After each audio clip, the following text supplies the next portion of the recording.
My guest today is someone whose path to wellness was not a straight line, like so many others. It was a wake up call. Veronique Ory grew up as the granddaughter of Holocaust survivors, carrying it in her bones, both her resilience and the anxiety and hypervigilance that gets passed down through generations, whether it's wanted or not. She spent years in New York City doing what so many of us do, burning the candle at both ends, wearing busyness like a badge of honor, and high functioning anxiety driving the whole thing. And then Hurricane Sandy hit in 2012, and she found herself in a yoga studio, not as a wellness trend, but a lifeline, something to do. She also lives with vitiligo, an autoimmune condition, and she spent years trying to fix it and cover it and wish it away until she started to see it differently as her body trying to tell her something. And that shift from listening to her body instead of trying to fight it is at the heart of everything that she now teaches. And it's what we're going to talk about today. Because if you've ever felt overwhelmed by all of the things that you're supposed to be doing for your health, what Veronique shares today is a reset. Simple, practical, and rooted in actually listening to your body instead of fighting it. Let's get to it.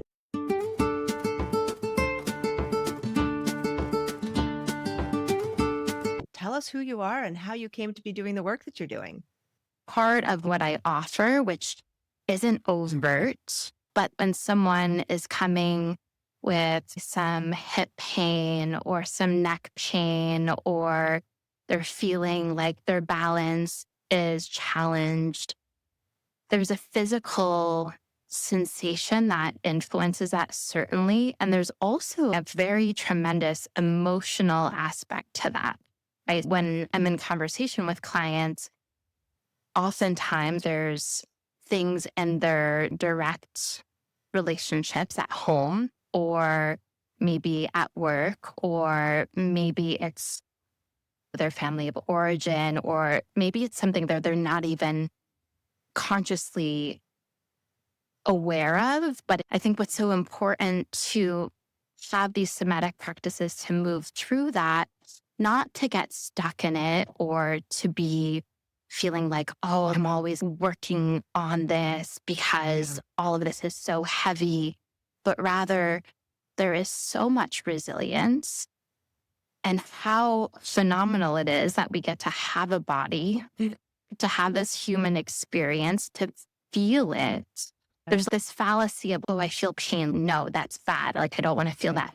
Actually, that's a messenger. Right. A warning system, like in a vehicle when you get check engine light. The same thing with our bodies. I know. And there's been so much, particularly in the Western world, of, oh, okay, you have a sore throat here. Take this so you don't feel that. Whoa, what is causing that? Yeah. And maybe let's just check in. Like, how is your sleep? How is your fluid intake? How is your nutrition? How are you nourishing yourself? What is your stress level? Let's look at the root to what's going on. Right. It's so interesting as I have conversations with clients, what should I be taking to reduce inflammation? Oh, what actually could you eliminate to reduce inflammation? That's an interesting question. Yeah. Which, is not very popular because people want to take something to get rid of the pain. And how can I actually entrain my mind in connection with my body so that I'm feeling as vibrant, as energetic, as creative, as inspired as possible? You're helping yourself as well as others go from a moment of maybe circular thinking that's negative to moving away from that. And what tips do you offer for people to actually help them make that transition? Yeah. We all know people, and this might even be us sometimes, right? This is actually like my favorite thing, where someone's like, I can't do this. And then you offer something. Maybe it's a question, or maybe it's, oh, have you thought about doing it this way? And no, I couldn't do that because, okay, so you want to be in opposition. Like, you don't want to solve the problem. And I'm saying this without any judgment, but I think it's so important to get really honest with ourselves of, are we seeking the conflict? Or are we seeking to be at peace? We can't be in gratitude and fear at the same time. It's impossible. I know that can sound really deductive. I don't mean it to be, but it's so important to get really clear because sometimes it actually feels good, right? I just want to rate. I just want to complain. I don't want you to Let's get it solve. off. So I think it's important with our loved ones before we start, like, I just want you to listen. Yeah. I'm just going to complain. Let me just set like a 10-minute timer. Just let me vent. I think this is so important, like in romantic relationships or with children. It's like the tendency, if we're hearing this, whether we're male or female, like it doesn't matter. There's a tendency like, oh, my loved one is struggling. Let me try to fix it. Yeah, I'm definitely that kind of person. Yeah. And sometimes if you're the one venting, you're like, I need to just speak it out. Don't try to fix it. I'm still in the mode. Right. And so what ends up happening a lot of the times with my private sessions is the majority of the time we're in conversation and I'm a sounding board. If you were a fly on the wall, you would think like, when are they starting the yoga? Oh, that's wild. Okay. It's already begun. The yoga is the mindfulness and whatever it is that we're doing. This is yoga. My dog is, yes, this is yoga. That's confirmation. Yeah, good girl. That's a good girl. Yeah. And I think this is actually like a really great moment because I think a different person would be like, oh, like you're distracting me. That is no, actually, like this is part of, oops, this is part of what's happening. So I think allowing for a non-judgmental space for someone to be heard is so important. For me to superficially be like, okay, we're going to start moving now is Right. I'm not like in the mode of being a therapist, but rather I'm listening from a space of mindfulness, like allowing for the things to move through. And then we can move into stretches. And maybe that's like some somatic shaking. And This is very I nice. just wanted to cover a little bit of the healthy kind of green living practices that you've been into. And if you could share a little bit about that with us. Yeah, there's just so much out there of different practices, different modalities. Here's this life-changing thing that you must do. This particular diet you should follow or Yeah. not. And I think it's so important to highlight what is the energy that you wish to embody and share, and what is the place, who are the people, and what is the practice that aligns you in that way. And if you're not sure, we can have a conversation. It's actually like one of my favorite things to help guide each person to discover that. Because I've had clients where they'll come to me and they'll say, oh, my doctor says I should do more cardio. They say I should do more weight training. And I say, do you want to do that? And they said no. And I'm like, okay, so don't do that. Because if you're doing something from a should or I have to, you're not going to actually do it. Yep. Or if you force yourself to do it, it's not going to have the same kind of beneficial qualities that it might if it was something that you really wanted to do. We do want to stress the body on purpose. We're in this very hyper comfortable mode in a lot of the West, right? Yeah. And you start sedentary lifestyle sitting in front of a computer.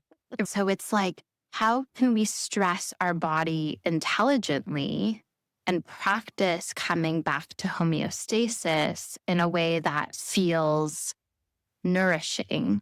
And so that could be you turn on your favorite song and you dance your heart out.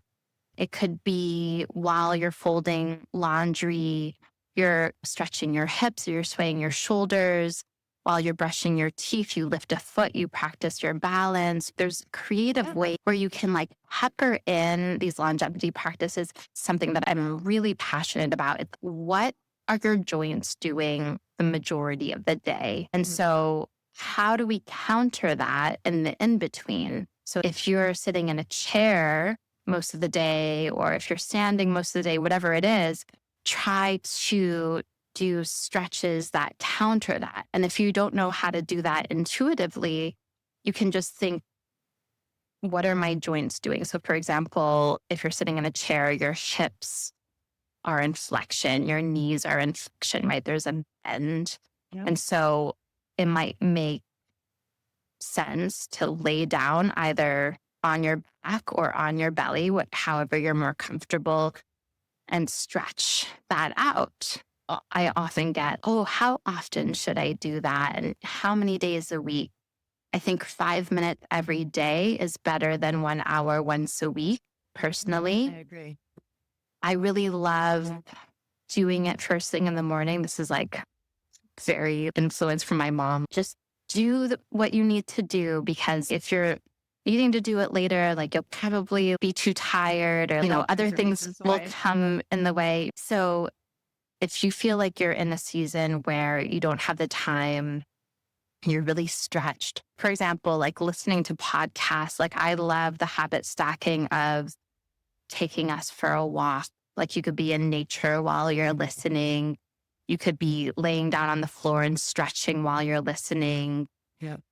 I go through different seasons with this, but I love setting the alarm so I have at least 2 hours before I start teaching where I can tend to my skin and my teeth and water and walk the dog and be like fully unplugged. Yeah. Sometimes there's more rigorous movement. Sometimes it's more still, but it's like connection to nature, connection to body, connection to inner landscape. So that's my rhythm, like what I really love to do, and which is different for each person. But I think like when we're children, for the most part, right, if we grew up in a space where we ate the meals at the same time every day, we had recess at the same time every day, we slept at the same time every day, and then we're like flung out as adults to fend for ourselves. And I don't know about you, but I had no idea what I was doing.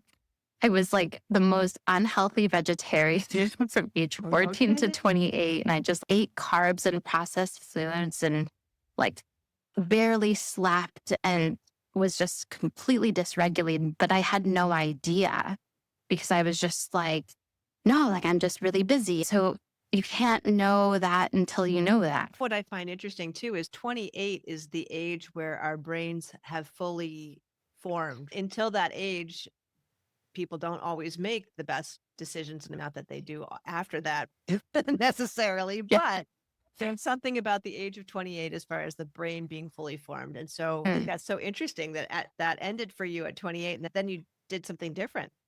Yeah. Before we end, I know you mentioned that you have a free PDF around meal prep or something about prepping for Yeah. meals. Yeah. So it's so funny. And I think anyone who knew me before, The ages 14 to 28 when you were doing vegetarian processed food stuff. and really up until 7 years ago, Oh, okay. would laugh so hard because I was never a meal prep person. Interesting. I would never say that I was a cook at all. My parents were not cooks. After Ms. Malecki in social studies told me about the meat packing industry, and I told my mom I'm never eating meat again, she was like, okay, because I was on my own anyway. Okay, like I'll just make toast, or I've had no guidance. And so actually a miracle that I'm still alive.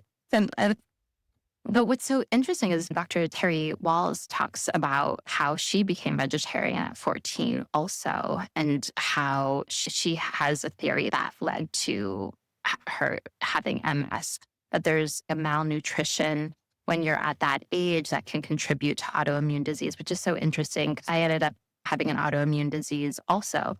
Yeah, fast forward to I started meal prepping in a way because I started to feel like, why am I surprised that I arrived to an appetite? You know what I mean? It's like invariably, like we will be hungry every day. How about we get into having protein forward meals, things that are prepared well, so that we are resourced in order to feed ourselves in a way that's nourishing. And part of that was influence of Ayurveda, influence of nutrition, of functional medicine, all of these different pieces that I've traveled through of really wanting to be in charge of gut health. And really, it's part of the ethos of feeling vibrant. Just share that because if you're listening and you're like, okay, that's great, I don't cook. You don't have to be I used to be that person. And this is actually like not real cooking. I created a PDF because I want it to be super easy. And I was inspired to do this because I started to share my mason jar overnight oats with friends. And they were like, oh my gosh. And I actually like one of my friends is a chef and I am obsessed with these overnight oats. So I thought, okay, let me just write down the recipe. So that's what I've done. And it literally takes 15 minutes. You just line up your 7 mason jars and it's overnight oats. And then I'll list out the ingredients. You put in your milk of choice, whether cow milk or almond milk or oat milk, whatever. Yep. And then you just put the tops on, you put them in the fridge. And then what I really recommend is that you break your fast at the same time every day. Part of telling the body that it's safe, that it's worthy, just to bring it full circle, is that we feed it nourishment in all of the ways. And this is one of the ways that I've found to be very nourishing. And I feel like it's the right amount of protein, carb, fat ratio where you're satiated, like you're not wanting to snack or reach for things randomly. It gets you just great so that you're functioning well. You're not feeling heavy. Oh, now I have to like lay down and take a nap. Oftentimes I wait to break my fast personally at 11. Oh, wow. If you feel like you need to eat earlier, you do. However, I encourage you to wait. Kind of like an intermittent fasting. And the reason for that, and I think this is really important just to hearken it back to our ancestors, is we're not meant to be eating every waking moment of the day. We want to create intentional stress, but we want it to be learned stress, right? So we don't want to be fasting, not knowing where our next meal is coming in. But if we know we're going to break the fast at whatever time it is, and then we commit to doing that, and I'd be so curious to hear people's feedback. If you do that for 7 days, maybe 30 days, and maybe you just inch it back a little bit by a little bit, you'll start to realize, whoa, am I actually hungry or am I thirsty? Oftentimes we confuse thirst for hunger. Yeah. Oftentimes we confuse boredom for hunger. Oftentimes we're just like in the habit of, oh no, I've always gotten up and had a bite to eat because that's what the habit is. That's what we've been trained to do. Or like my mom's, I'm going to go play tennis. I can't play tennis on an empty stomach. And or could you? I don't know. But it's interesting just to be like in the conversation of it versus this default of, oh no, I always do it this way. And so I really love that, just to be, okay, what are the choices that I'm making by design and what are the choices that I'm making by default? Yeah. And so this could be a portal to just blowing the lid off of the way that you normally do things. But yeah, I'd be curious to hear what your thoughts are on the recipe. And there's a lot of ingredients that I put in there. You don't have to do all the ingredients, but I have played with different combinations, and this is what I've landed on. And it's really nice to have on hand because you can just stack your pantry with this, and then you just fill the jars, and then they're ready to go when you're ready to break the fast. Nice. And so is this on your website? You can email me and I can send it to you. That might be the best way. So you can message me on my website or you can message me on Instagram and then I'll send it your way. So tell us what your website address is. Yes, it's yogawithveronique.com. Perfect. And I'll have that in the show notes too. So folks can reach you through the website, and then you're also on Instagram. Yeah. And on Instagram, it's Veronique. It's at Veronique Ory. Oh, okay. Veronique, what's the last name? Ory, Ory. Thank you for all of this. Oh my gosh, you're welcome.